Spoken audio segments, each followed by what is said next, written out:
dalka Turkiga waxa uu noqday waddanka martigelinaya dib u abaabulka siyaasadeed nabad iyo nolol. madaxweynihii hore ee Soomaaliya Maxamed Cabdullaahi Farmaajo la taliyihiisii amniga ahaana taliyihii hore ee NISA Fahad Yaasiin Xaaji Daahir wasaare ku-xigeenkii hore dalka Mahdi Guule mas'uuliyiin xildhibaano badan iyo xubno kale siyaasiyiin ayaa ku sii qulqulaya dalka Turkiga qaarkoodna waaba ay joogaan. ujeedka ayaa ah in dib boorka looga jafo nabad iyo nolol si ay u ilaaliyaan ama ay u raadiyaan siyaasadda qorshaha cusub oo ay ku wajihi karaan dowladda Xasan Sheekh Maxamuud.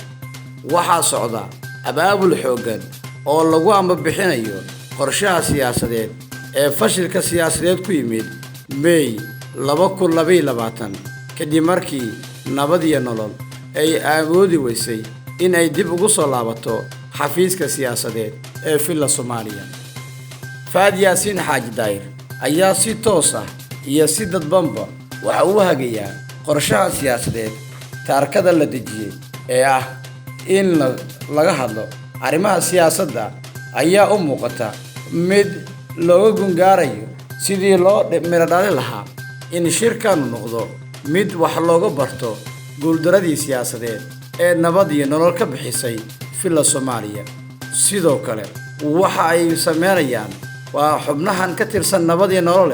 in ay abaabulaan shirar, kulamo, isu imaatin iyo wax waliba oo lagu soo rod xumeyn karo dowladda haatan jirta iyadoo aan wax sanad gaarin. nabad iyo nolol waxa ay bilowday inay ku faanto guulaha siyaasadeed ee dowladdu soo bandhigto, waxaana arrintaas ka dhashay in xubnahaasi ay bilaabaan abaabulkan xooggan. Turkiga oo ah waddanka martigelinaya ayaa xiriir dowlo leh Xasan Sheekh Maxamuud, laakiin sida ay wax u socdaan marka la eego waxay arrintan ka dhigaysaa in dowladda Turkiga qorshe siyaasadeed lagu kor abaabulayo. dowladda Carbeed ee Qatar ee nabad iyo nolol lacagta iyo dhaqaalaha badan ku bixisay ayaa waxay rabtaa sidii ay mar kale siyaasadda Soomaaliya uga dhex muuqan lahayd. walow Xasan Sheekh Maxamuud uu dhanka Imaaraadka jiro xurguftii wadamada Carabta ay muuqday uu dhamaaday, haddana waxaa jira xurguf kale ku aadan in wadamada Carabta xifaaltan hoose ay bilaabeen.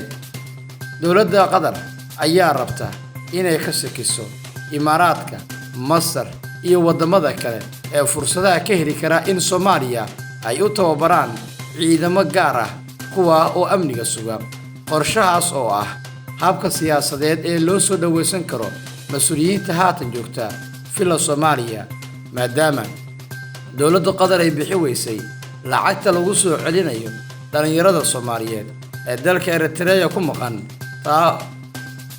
oo xujo looga dhigay dib u soo celintooda in la bixiyo lacag sida ay sheegeen xubno ka tirsan qoysaska caruurtoodu ku maqan tahay dalka Eritrea. nabad iyo nolol ayaa rabta in ay dib u abaabusho qorshadii siyaasadeed. baraha bulshada waxaa ka bilowday xifaaltan siyaasadeed oo marka uu mas'uul dowladeed ama mas'uul ka tirsan xukuumadda hadda xilka haysa uu soo qoro qoraal looga soo jawaabayo qoraal kale. dagaalkan ku aadan in dhanka kale uu ka takhaluso siyaasad ahaan, qorshe ahaan iyo sidoo kale awood ahaanba ayaa waxa u muuqdaa in haatan iyadoo aan soo dhaweyn waqti doorasho ay sii xidhxidhanayaan dhinacyada raba inay siyaasadda ka soo muuqdaan. Fahad Yaasiin Xaaji Daahir ayaa raba in uu dejiyo qorshe uu ku imaan karo magaalada Muqdisho, waxaana haddii qorshahaas ay u suura gasho u fududaan doono in uu dhuujiyo xargaha siyaasadeed nabad iyo nolol. waxaase jira warar soo baxaya oo sheegaya in xubno ka tirsan dowladda federaalka qudhoodaba ay rabaan inay ku sii biiraan nabad iyo nolol si ay fursado ugu helaan. xildhibaanada qaarkood kuraastooda ay ka shaqaysay nabad iyo nolol sidii ay u soo bixi lahaayeen ayaa iyana bilaabay in ay sameeyaan abaal siyaasadeed oo ay rabaan in Maxamed Cabdullaahi Farmaajo mar kale daaqadda ay ka soo geliyaan siyaasadda. waa arrin adag oo aan la dhayalsan karin maadaama siyaasadda Soomaaliya ay tahay mid wajiyo badan oo inta badan isbedel badan taasina waxaa loo tusaale qaadanayaa marka la eego xubno ka tirsan dowladda oo siyaasad ahaan la dhaacsanaa maxamed cabdulaahi farmaajo madaxweynihii sagaalaad ee jamhuuriyadda Soomaaliya balse haatan dhanka xasan sheekh maxamuud haddaba